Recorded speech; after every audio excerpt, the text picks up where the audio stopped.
Namastê, bem-vindos pessoal à segunda parte do nosso vídeo sobre Matrix Reloaded. Se você viu a primeira parte, eu fiz um resumo bem aglutinador, assim, apressado sobre o demiurgo platônico.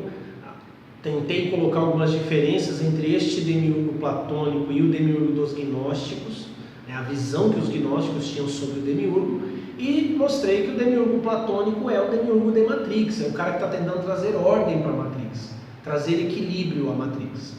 Também no vídeo passado eu falei sobre uma escala que antecede a manifestação do demiurgo. Eu falei de Jâmblico. O Jâmblico considerava o demiurgo a terceira potência, ou seja, por isso mesmo o criador, né?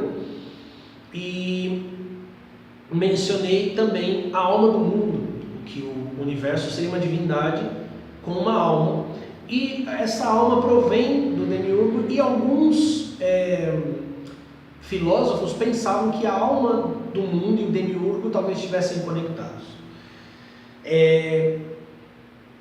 Por que eu estou falando disso? Porque Neo em Matrix, ele é o Logos de Deus. Eu falei do Nous, né? Da mente, no vídeo passado. A mente que pensa é o Logos.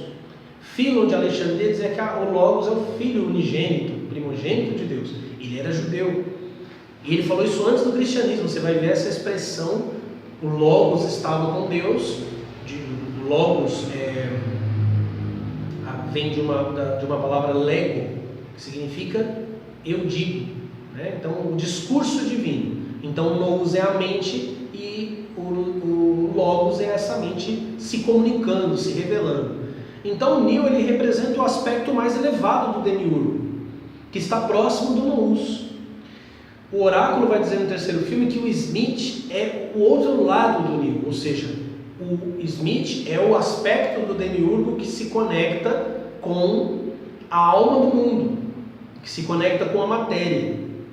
É Jeová, é o anjo que estabelece a lei, que quer governar tudo pela força. Falei no vídeo passado que o problema é a escolha humana.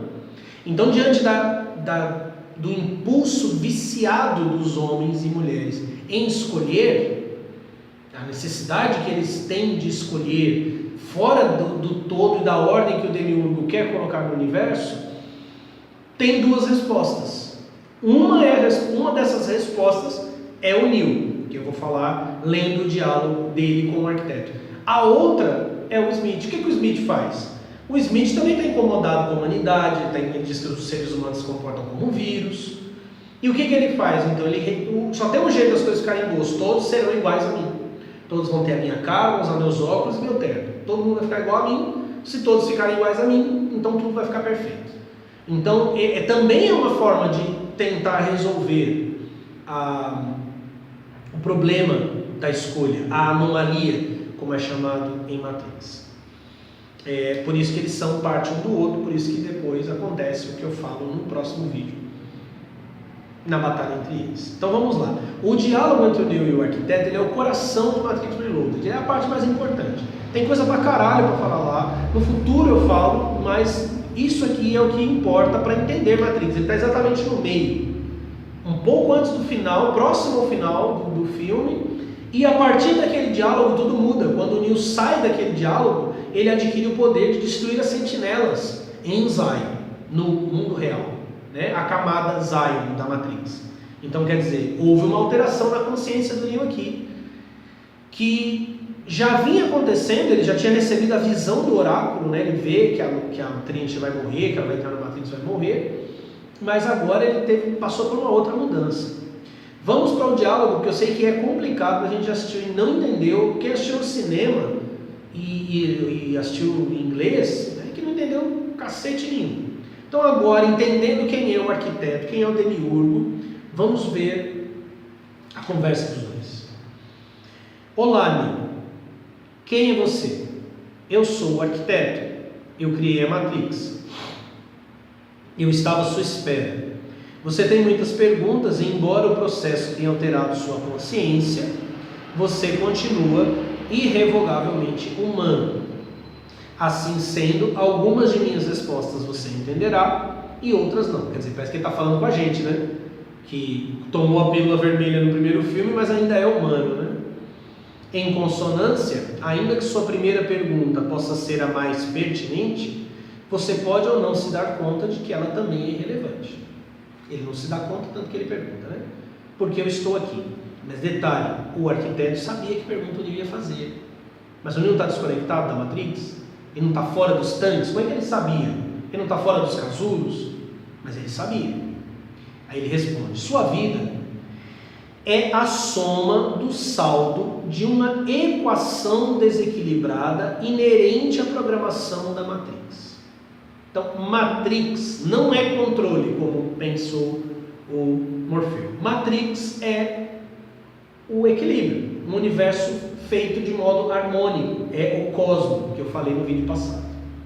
Só que esse cosmo, ele tem é inerente à programação da Matrix uma equação que nunca se equilibra. É uma linguagem tecnológica da computação para descrever o que Platão disse no Timeu. A matéria com a qual o Demiurgo trabalha, ela tem a tendência ao caos, ela é sem forma e vazia, torro vaborro na Bíblia.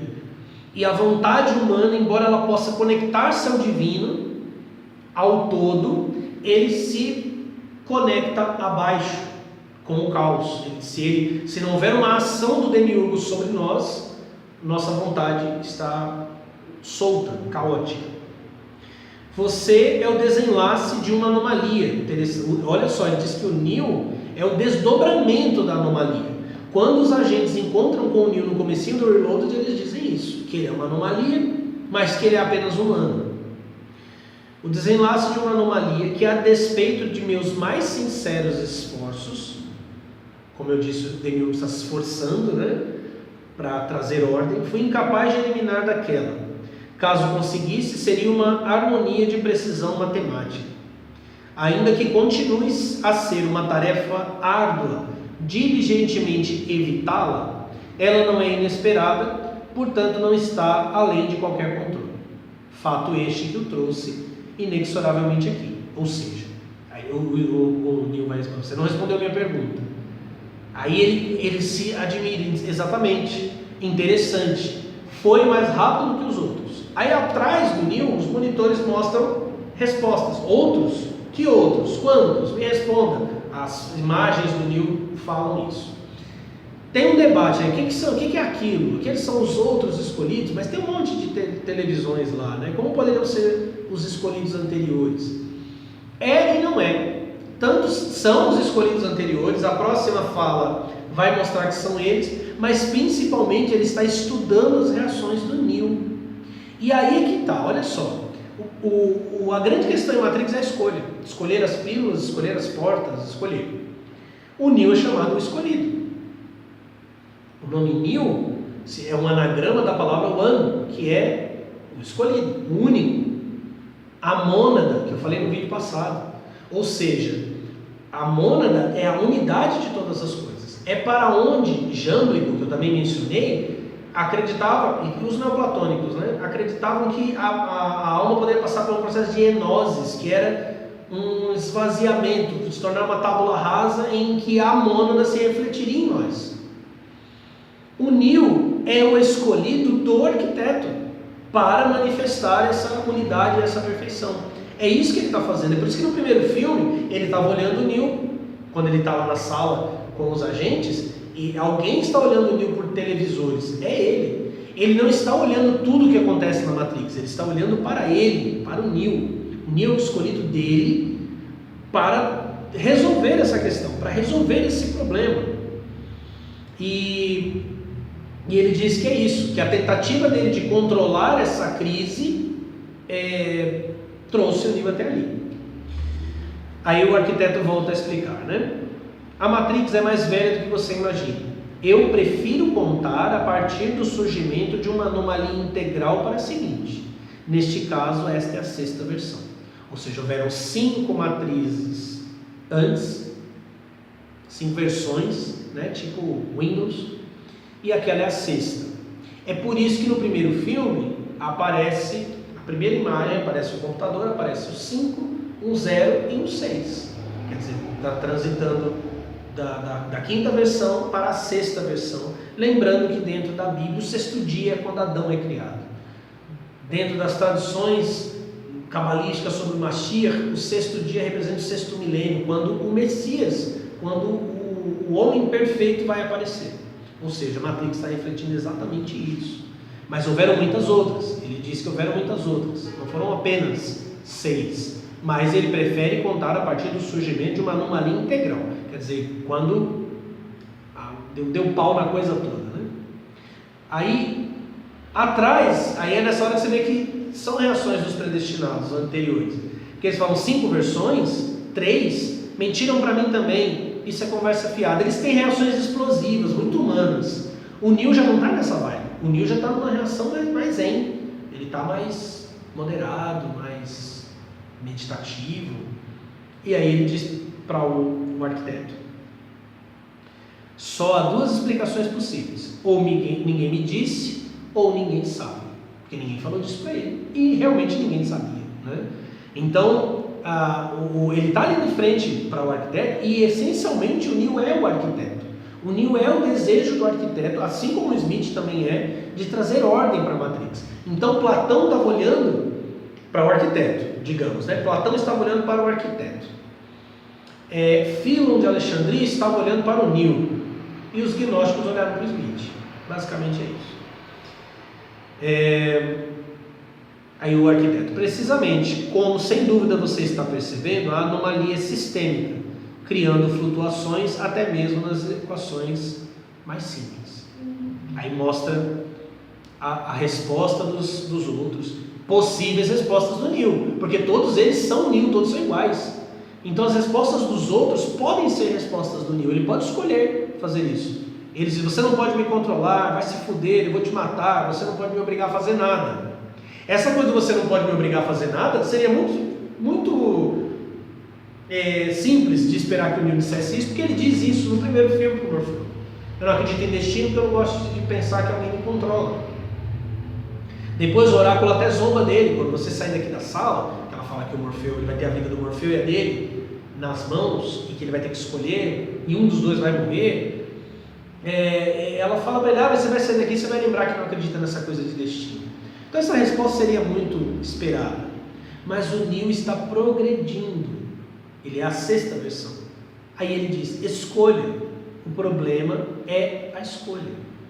Ou seja, e se você assistir o vídeo, você vai ver as telas, e aí você vai ver que o rosto do Neil meio que ele para e numa meditação mesmo, e o rosto dele emerge das telas.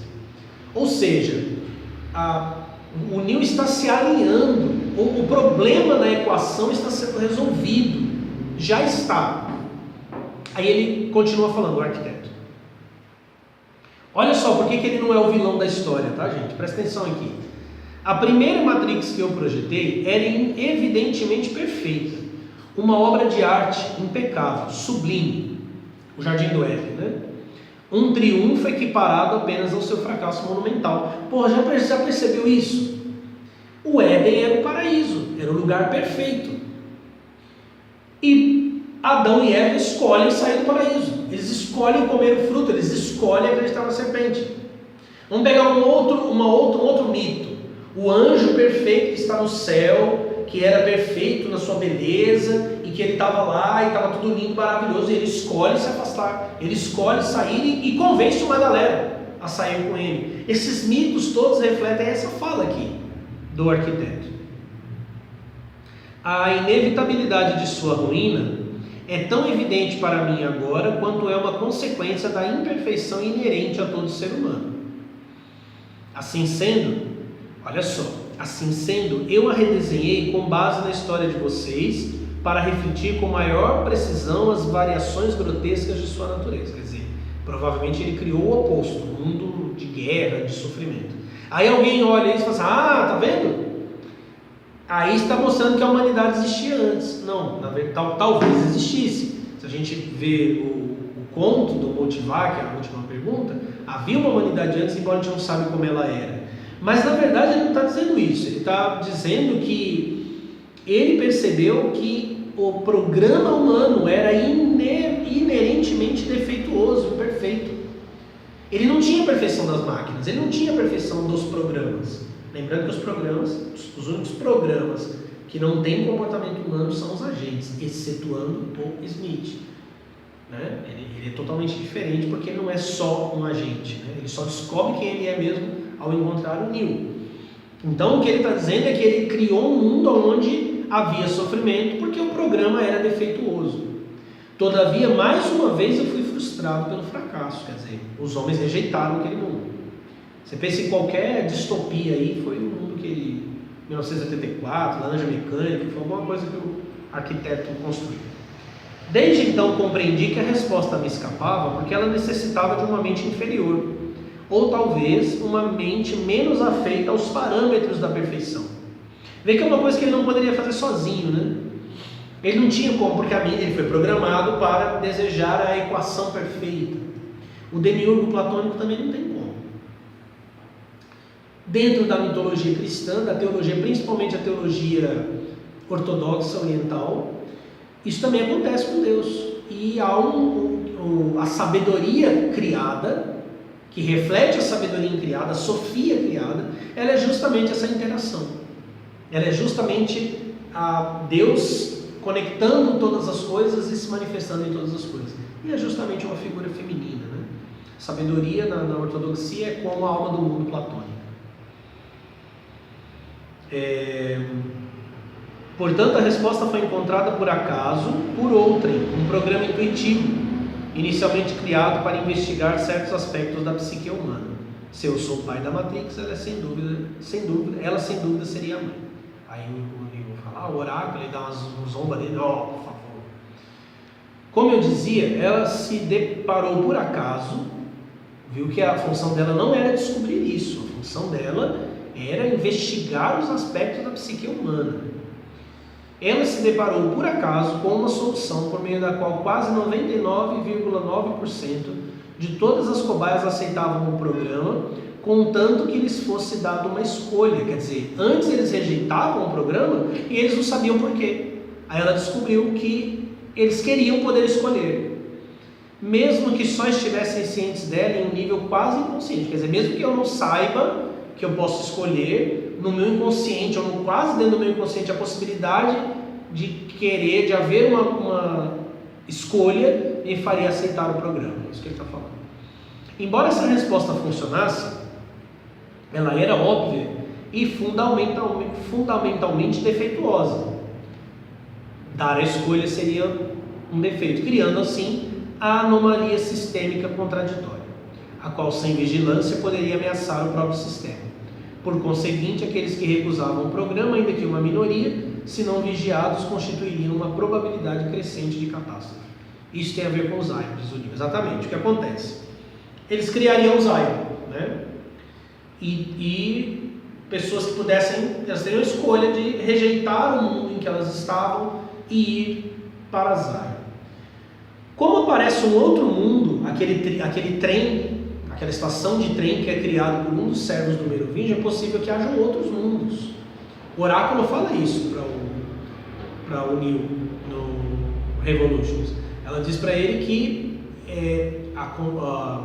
o poder do escolhido vai além de todos os mundos. Então, não é só Zion, não apenas Matrix, não apenas a camada Zion, não apenas Matrix.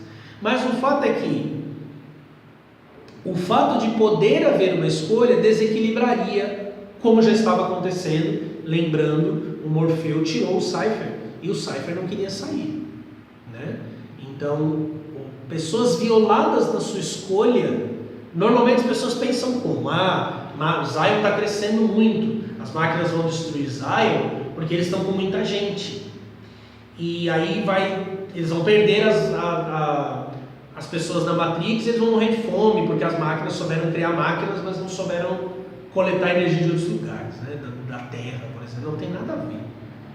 A questão é que a escolha estava sendo violada, como aconteceu com o Cypher. O Cypher foi enganado pelo Morfeu.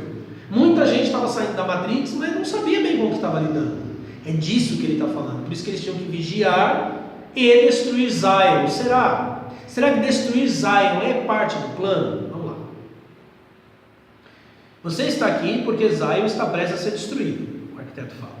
Cada um dos seus habitantes será exterminado, sua inteira existência erradicada. Aí o Neo fala papo furado e todos os outros também dizem papo furado, tipo, eu não acredito. Aí ele diz, olha só o que ele diz: a negação é a mais previsível de todas as reações humanas. Vê como ele está analisando, Neo? Uma coisa é você analisar uma caralhada de gente, uma coisa é você encontrar uma saída para bilhões de pessoas, outra coisa é você concentrar todo o teu foco num único ponto. Ele está olhando para o Neo escolhido dele para isso. Todavia não tenha dúvida, essa será a 6ª vez que a destruiremos e estamos nos tornando extremamente eficientes nessa tarefa. Ah, aqui está certo, né? É óbvio que é para destruir, é óbvio que ele quer destruir. Vamos lá. A função do predestinado agora é retornar à fonte, permitindo uma temporária disseminação do código que você carrega, reinserindo o programa principal. Como é que pode ter um código no Neo se ele é um ser humano? Né? Ele está desconectado da Matrix. Esse código ficou aonde? Na alma do Neo? Óbvio que está. Ele continua conectado porque Matrix é o simulacro. Em seguida, você receberá a incumbência de escolher 23 indivíduos, 16 mulheres e 7 homens, da Matrix a fim de reconstruir Zion. Em caso de discordância deste processo, o resultado será um crash de sistema cataclísmico, matando todos aqueles conectados com a Matrix, o que, somado ao extermínio de Zion, em última análise, acarretará a extinção da raça humana. Esse crash cataclísmico é verdade? Já está acontecendo. Porque o que é o crash cataclísmico? O Smith está lá hackeando os habitantes da Matrix. Se Zion fosse destruída, toda a espécie humana desapareceria. Aí o Neo, por que o Neo duvida? Ele duvida porque ele tomou a pílula vermelha. Você não deixará isso acontecer. Não pode. Vocês precisam dos seres humanos para sobreviver. Aí o arquiteto: há níveis de sobrevivência que estamos preparados para aceitar. Todavia, a questão relevante é se você está ou não apto para aceitar a responsabilidade pela morte de todos os seres humanos deste mundo. E aí o arquiteto aperta o botão de uma caneta que está na mão dele e as telas mudam e aí aparece a humanidade toda. Quando ele está falando para o Neo lá no começo, que ele é o resultado da anomalia, né, da equação que ele está tentando equilibrar, aparece a vida do Neo, elementos da vida dele. Agora aparecem imagens da humanidade. Quer dizer, o Neo joga a bola para ele: não, vocês não vão viver desse jeito. Vocês precisam dos seres humanos. E aí o arquiteto diz: não, o que importa é a sua escolha. Você está pronto para aceitar a responsabilidade pela destruição da humanidade? O Neo começa a olhar e aí olha o que ele diz: é interessante ler suas reações. Seus 5 predecessores eram por conta de seu projeto, olha que não é humano, ele foi criado, baseados em uma mesma premissa, uma afirmação contingente responsável por criar um profundo vínculo com o resto de sua espécie, facilitando a função do escolhido. Quer dizer, uma afirmação contingente responsável para criar vínculo com a espécie humana. O Neo foi criado para se importar com as pessoas. Enquanto os outros experimentaram isso de maneira genérica, sua experiência é bem mais especial. Vis a vis, amor. Aí o Neo responde: Trinity. Aí ele diz: a propósito, ela entrou na Matrix para salvar sua vida ao custo da própria. E o Neo fala: não. Olha só, se é tão importante, se todo mundo vai morrer e precisa acontecer, por que ele está contando para o Neo que ela entrou na Matrix e o Neo não tinha como saber? Se ele não falasse, o Neo não saberia. E aí ele escolheria o que faria. Aliás, de novo, o Neo está diante de uma escolha. No primeiro filme, ele está diante da escolha que todos os que foram encontrados pelo Morfeu ou por outras naves, porque tem outras naves que fazem incursões na Matrix, a escolha das pílulas, ou seja, uma escolha genérica. Mas agora o Neo está diante de uma escolha que é apenas dele. E de novo, 2 portas. Caralho! Para que pôr 2 portas? Por que pôr 2 portas se vai acontecer uma destruição do caralho e todo mundo vai morrer, as máquinas vão morrer de fome? Óbvio que não é isso, é óbvio que ele está testando o Neo, é óbvio que ele está resolvendo o problema através do Neo, tanto é que ele e o oráculo estão trabalhando nisso. Todas as vozes que levam o Neo a perceber a missão dele são do oráculo e do arquiteto. O oráculo fala na boca do Smith para fazer o Neo entender que ele precisa morrer. Quando o Neo está caído no chão, é o oráculo que está lutando, né? O Smith tomou o corpo do oráculo e ele diz, nossa, eu tinha que dizer alguma coisa agora. Porque ele é todo robozão, né? Ele pensa que o destino está escrito e tal. Tudo que tem um começo tem um fim. E o Neo ouve e entende que o fim é a morte dele. Esse é o único fim. Quando o Merovingio fala sobre causalidade, quando o Chaveiro fala sobre propósito, quando o Smith fala sobre propósito, é o arquiteto e o oráculo. E tanto que no final, o arquiteto diz para o oráculo que ela jogou um jogo muito perigoso. Quer dizer, falou, que horror, eles estavam manipulando o Neo. No próximo vídeo você vai ver que eles estavam conduzindo o Neo para que as escolhas dele se centrassem no bom, no belo, na harmonia, na paz. E essas escolhas, uma vez centradas e colocadas, ecoassem, repercutissem para todos. Por isso que termina com quem quer sair da Matrix saindo. Viu como esse é o problema? Que tinha gente sendo tirada da Matrix que não queria sair. Ok, acabou aqui a conversa aí. Ele disse, né, que ele percebe as reações, ele está lendo as reações do Neo, ele está percebendo que os outros eram coletivistas e ele está mais centrado em Trinity. E ele fala para ele, por que ele fala? E olha o que ele diz depois. O que nos traz finalmente ao momento da verdade, em que a falha fundamental é definitivamente expressa e a anomalia revela ser tanto o começo quanto o fim. A anomalia é a escolha, né? A falha é essa incapacidade humana de seguir, de andar em ordem, né? De andar no eixo, de ser guiada pelo arquiteto. Há duas portas. À sua direita leva para a fonte e a salvação de Zion. À sua esquerda leva para a Matrix, para ela, Trinity e o fim de sua espécie. Como pode? Depois ele sabia que ela ia entrar. Ele já deixou até uma porta preparada para ele poder sair, voltar para ela. Como você com muita propriedade manifestou, o problema é a escolha. Viu? O problema é a escolha. A escolha do Neo ali, ele não está o vilãozão. Você vai salvar a namorada ou você vai salvar o mundo? Não, ele está resolvendo o problema. O problema é a escolha. É a escolha em si, independente se ela é certa, se ela é errada, independente se ela vai te fazer feliz ou infeliz, independente do mal que ela vai fazer para quem quer que seja. Por isso que o Neo está aprendendo a escolher segundo o arquiteto escolhe. Era isso que o Jâmblico dizia. O Jâmblico dizia que a teurgia era justamente nós agirmos como o demiurgo. No entanto, nós já sabemos o que você fará, não é mesmo? Já posso ver a reação em cadeia, os precursores químicos que sinalizam o raiar da emoção. Olha como ele está analisando e vendo tudo que ele está sentindo. Projetados especificamente para sobrepujar a lógica e a razão.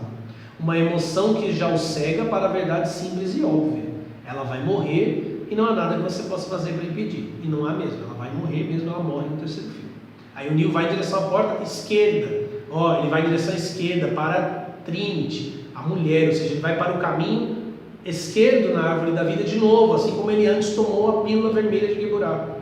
Aí o arquiteto zomba, esperança. Eis a quintessência do delírio humano, ao mesmo tempo fonte de sua maior força e de sua maior fraqueza. Ele zomba da esperança, mas ele sabe que a esperança é a fraqueza humana e também a sua força. O Neo diz, no seu lugar, eu torceria para que nós não nos encontremos de novo. E ele diz, nós não nos encontraremos. E o filme realmente termina sem que eles se encontrem. Porém, quando o Neo volta, ele percebe que a consciência dele foi transformada. Ele sente as máquinas, ele se desloca do corpo sem estar conectado nas máquinas de Zion. Ele discerne seu destino e ele está pronto para terminar a sua jornada. Eu sei que esse não é o último vídeo da saga, mas eu queria falar uma coisa aqui. Quando o Neo encontra o Seraph, eles lutam. Ele pergunta, me desculpe pelo que eu vou fazer, o Seraph diz, e eles lutam. E aí, uma hora ele para de lutar e o Seraph diz para ele que já é bastante. E ele fala, por que você fez isso? Eu precisava saber se eu sou escolhido. E o Neo fala, eu podia ter perguntado, então, né? Aí ele fala, não, porque você não conhece alguém até que você tenha lutado contra ele. Isso é incrível, porque o Neo só entenderá as máquinas ao lutar contra elas. Então eu tenho reafirmado que não há uma guerra. E no nosso mundo também não há uma guerra entre o lado esquerdo e o lado direito, não há uma guerra entre Deus e o diabo. Porém, o que é a gnose do combate? O Neo não para meditar nenhuma vez, desde o primeiro filme ele está lutando.